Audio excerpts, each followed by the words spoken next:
Bonjour à tous, bonjour à toutes, je vous souhaite la bienvenue sur la chaîne du Château Ringelstein. Sur cette chaîne, nous allons parler d'antiquité, de Moyen-Âge, d'histoire en général, mais aussi de figurines, de geekerie et de cosplay, bref, vous l'aurez compris, ce sera très varié. Aujourd'hui, j'ai décidé de mêler deux des thèmes, c'est-à-dire les figurines et l'antiquité, et nous allons parler d'une figurine 1/6, donc ça fait à peu près 30 cm, d'auxiliaires romains du 1er siècle après Jésus-Christ.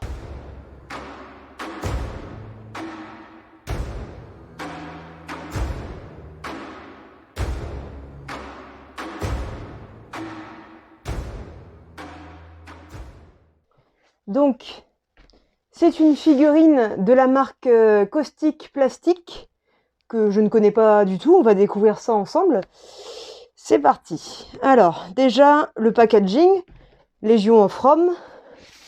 Donc, si je ne m'abuse, c'est bien l'auxiliaire, et il me semble que cette figurine n'a été tirée qu'à 300 exemplaires. Si c'est vraiment ça, j'ai eu beaucoup de chance de l'avoir. On va la déballer ensemble. Attention. Hop, le bout de mousse. Hop. Waouh. Franchement, je suis collectionneuse de figurines Star Wars. J'ai pas nécessairement l'habitude d'une telle qualité pour des figurines à ce prix-là. Hop. Waouh. Alors, je crois que la cotte de maille... Ah non, j'ai cru que c'était vraiment de la maille, mais ce n'est pas de la maille.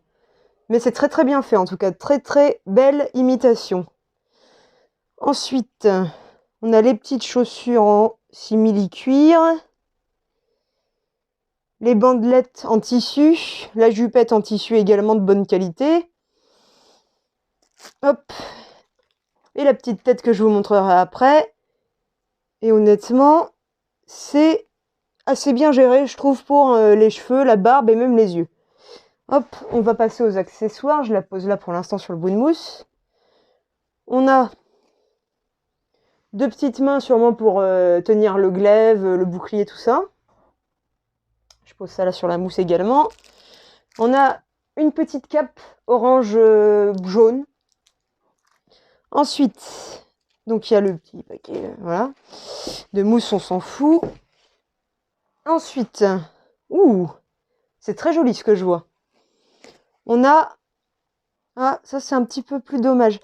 On a donc un bouclier d'auxiliaire qui est assez grand et qui est très très bien peint. Ce que je trouvais dommage, c'est que, je sais pas si ça va beaucoup se voir à la caméra, mais il y a des petites bulles et j'ai l'impression que la surface en simili-cuir a été mal collée. C'est dommage, mais c'est pas très grave après. Au pire, on fera du battle de mage en peinture dessus. Ensuite... Oula, ça m'a l'air très délicat ça. On a le fourreau pour le glaive. Le glaive et la lame est en fer. Ensuite, on a la ceinture d'auxiliaire / de légionnaire en cuir, Elle n'est pas en simili-cuir. Ensuite, nous avons le petit Pugio, la petite dague romaine entièrement en métal également.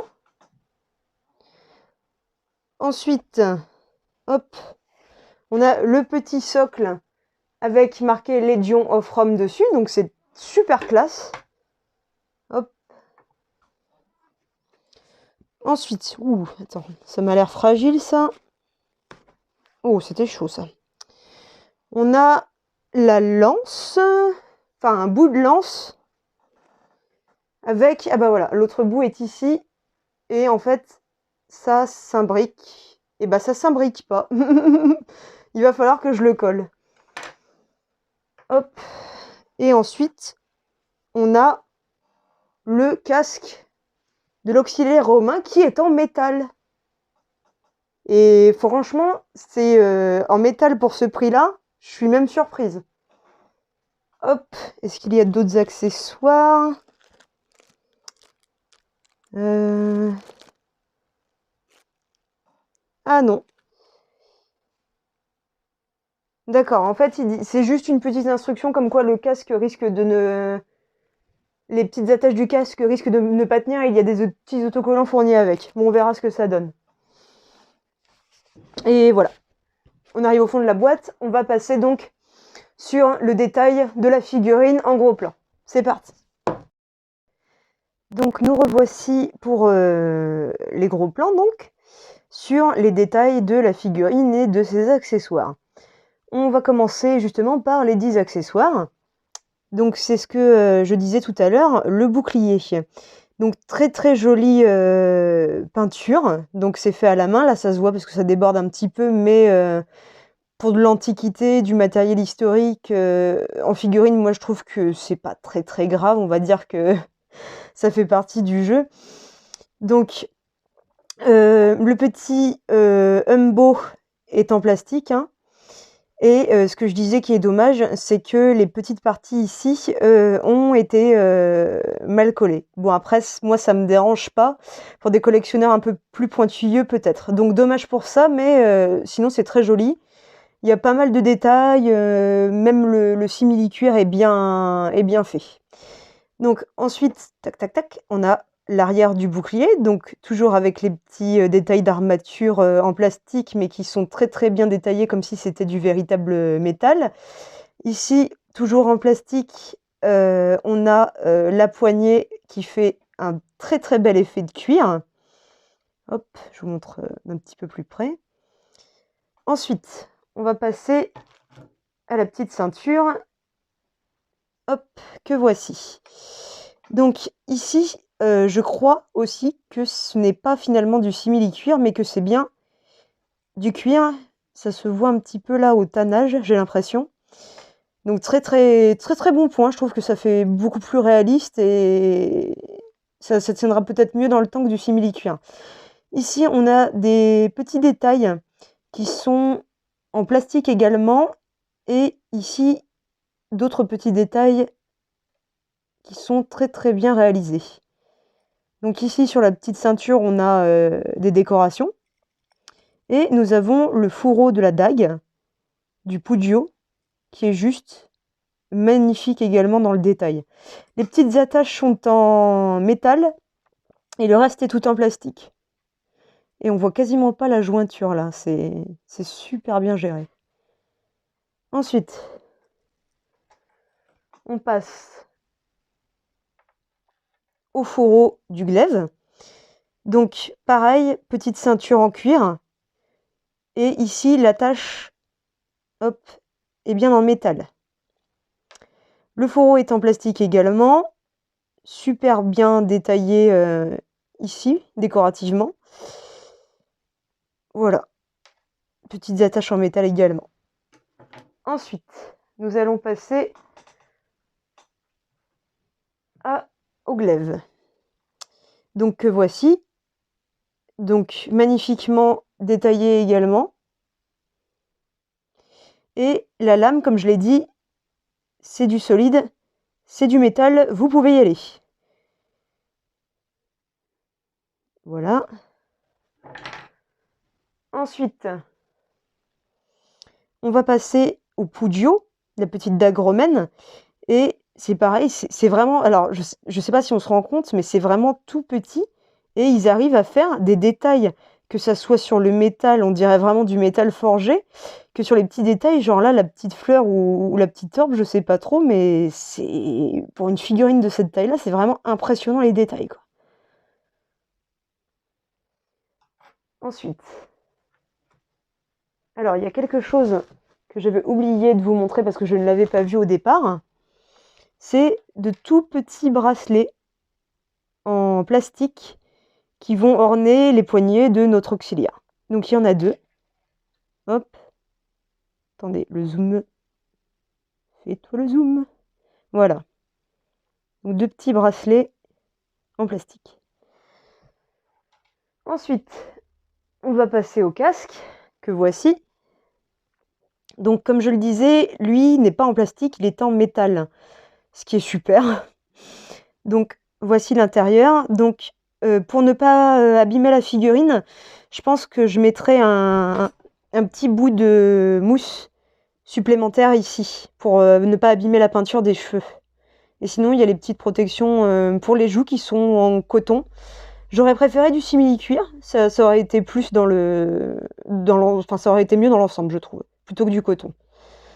Donc, hop, les petits détails des joues. Donc franchement, belle peinture également. Effet bronze, on peut relever un petit peu ça, mais bon, ça n'a pas réellement d'intérêt. Et le petit cordon et une simple ficelle. Ensuite, on va passer à la petite cape que voici.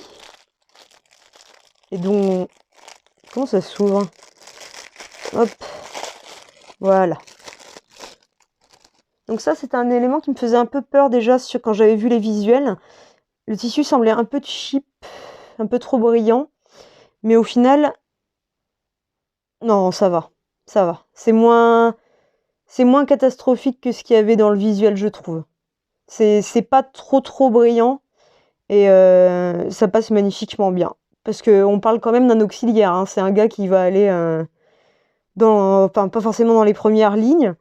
Mais en tout cas, il va prendre cher, quoi. Et donc, c'est très bien que la cape soit pas aussi brillante que sur les premiers visuels que j'avais vus quand j'ai commandé la figurine. Ensuite, on va passer aux mimines. Donc, pour tenir les armes, etc.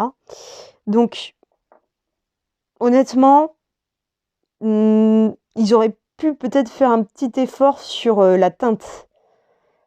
Et là, on voit bien la jointure, c'est pas ouf. Là, pour le coup, la jointure est mieux gérée sur les armes que sur la main. Ouais, ils auraient pu faire un petit effet de teinte, je sais pas. Peut-être avec un petit peu de fond de teint ou de peinture d'une couleur un peu plus foncée. Ensuite, nous avions donc la lance, donc qui est en véritable bois. Et la pointe est en métal. Ici, donc le talon plutôt. Ici, nous avons le talon de la lance. Enfin, je m'en mêle, vous voyez. Nous avons donc la lance, le pointe de lance, et qu'il faudra que je colle parce que voilà, ça ne tient absolument pas du tout. Et il n'y a pas de vis. Ensuite, donc le petit socle, hein, classique, ici pour tenir entre les jambes. Et le fameux Légion of Rome. On va passer à la figurine en elle-même. Donc, ici, nous avons les petites Caligae, qui sont des chaussures romaines, et qui, cette fois, sont en simili-cuir, malheureusement. Et pareil pour les bandages, d'ailleurs, qui sont en train de se faire la mêle, et qu'il faudra que je recolle ou que j'assemble mieux. Enfin bref, très, très bien géré. Le lassage également, très bien géré. Le petit pantalon en tissu simili-cuir, encore une fois. La petite jupette d'auxiliaire. Hop.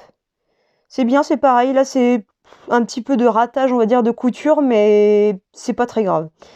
Ensuite, ici, on a la côte de maille qui est en plastique et non pas en vraie maille comme j'ai pu le croire.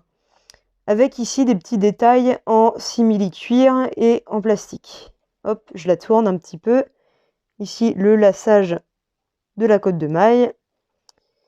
Le body, ici. Les articulations...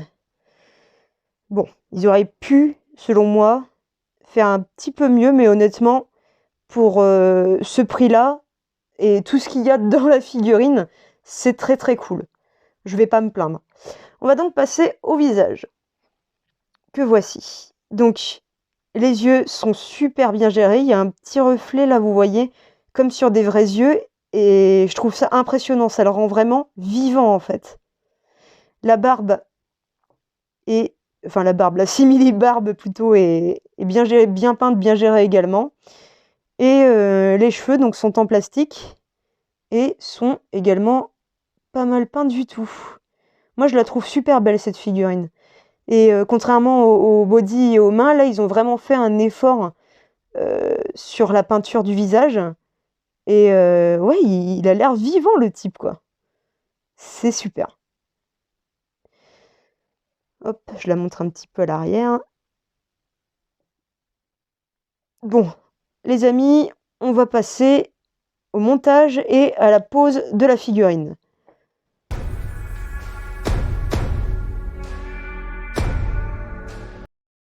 Donc ici, première petite pose, donc classique, avec bouclier en main et lance en main. Et comme je l'ai précisé, la lance, il faut la coller à la super glue parce qu'il n'y a pas d'embout. Faites très très attention quand vous montrez la figurine également. Les petits éléments de la ceinture décoratif effet laiton ont tendance à se décoller. Pareil, n'hésitez pas à les coller à la super glue, il n'y a pas de problème.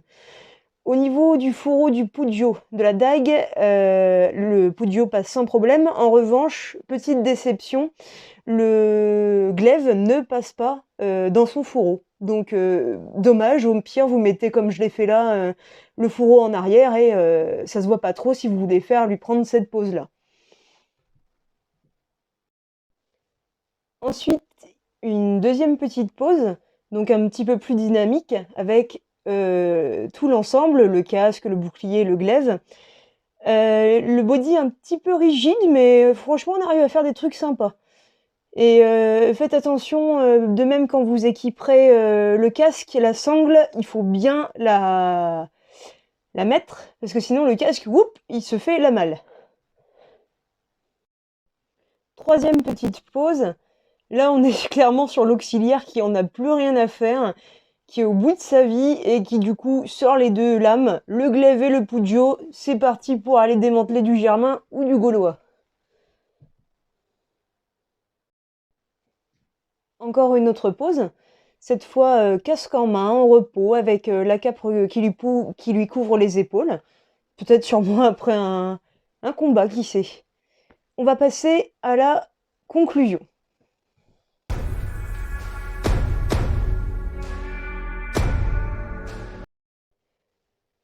Donc voici ma conclusion. Donc c'est chez Caustic Plastic pour 150 € à peu près. Et honnêtement, je ne sais pas comment ils font pour s'en sortir avec autant d'accessoires, en plus en métal. On parle même pas de plastique. Le paint du visage, ça a dû prendre quand même énormément de temps, surtout au niveau des yeux, il y a aucun défaut, ils sont vraiment vivants. Je ne sais pas comment Caustic Plastic fait pour s'en sortir financièrement au prix seulement de 150 € une telle figurine avec autant de détails et de petits accessoires en fait. Donc honnêtement, pour ce prix-là, et si vous aimez la Rome antique et l'Antiquité de manière générale, je vous la recommande, ça sera très joli à exposer et très joli à présenter sur par exemple des camps antiques, tout ça. Si vous n'avez pas d'auxiliaire, eh bien vous pouvez prendre cette figurine et montrer à quoi ressemblait un auxiliaire romain. Je trouve que c'est vraiment pas déconnant et protégez-la bien. Le seul petit bémol pour moi, c'est le fait qu'il ait fallu que je colle la lance et qu'il y ait des petites parties de la ceinture qui sautent, mais bon, pour 150 € et 3 points de superglue, franchement, ça passe tranquille. Donc je vous la recommande chaudement et je vous dis à bientôt, saloué!